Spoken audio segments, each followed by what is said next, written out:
So hey everyone, welcome back to the channel. और आज हम लोग डिस्कस करेंगे हमारा aldehyde ketone and carboxylic acid organic chemistry का जो चैप्टर है उसमें आइडोफॉर्म टेस्ट के बारे में। देखिए ये टेस्ट के बारे में आपका बोर्ड लेवल में भी बहुत बार क्वेश्चंस पूछे जाते हैं और नीट में तो इसके आते ही हैं और बोर्ड में भी और ये जेई में भी हलवे हलवे क्वेश्चंस आते हैं।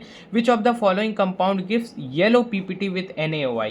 देखिए जब आप लोग समझ जाइए सोडियम आयोडाइड के साथ ऐसा कौन सा कंपाउंड है जो येलो पीपीटी देगा। येलो पीपीटी देगा यानी वो आइडोफॉर्म टेस्ट को इंडिकेट करेगा। आइडोफॉर्म टेस्ट की को कैसे हम लोग पहचाने कोई चीज़ आइडोफॉर्म टेस्ट देगा। तो देखिए अल्डिहाइड हो चाहे अल्कोहल हो, ठीक है, अल्डिहाइड हो चाहे अल्कोहल हो और उसके जो एडजेसेंट कार्बन है वो आपका टर्मिनल पे हो, यानी आप समझिए जो लास्ट कार्बन हो, मतलब जो जैसे हमारे पास कोई अल्डिहाइड है, ठीक है, और इसके साथ जो कार्बन जुड़ा हुआ है वो लास्ट कार्बन है चैन में और वो CH3 है, मतलब पूरा CH3 उसका पूरा ग्रुप है, ठीक है, मिथाइल ग्रुप है उसके साथ, तो वो आइडोफॉर्म टेस्ट देगा।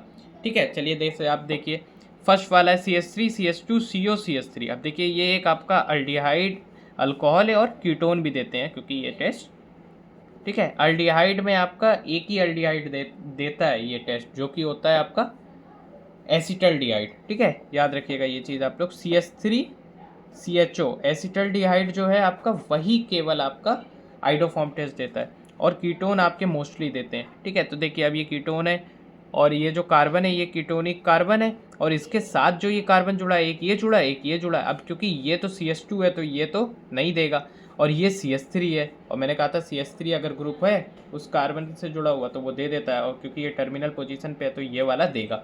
अब CH3C डबल बॉन्ड OH, ठीक है, अब ये आप समझिए, अब इसमें आप कहेंगे ये कीटोनिक कार्बन है ना, और ये CH3 है तो ये भी देगा। तो देखिए ये नहीं देगा, क्यों नहीं देगा, क्योंकि जो कार्बोक्सिलिक एसिड होते हैं वो आइडोफॉर्म टेस्ट को नहीं शो करते हैं।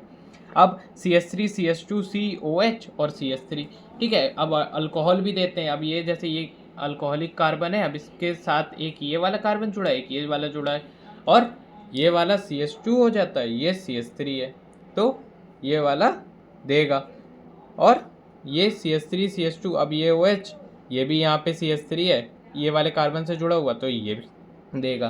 तो कौन कौन सा देगा, A B एंड D। तो A B एंड D यानी third option would be the right answer. Thank you.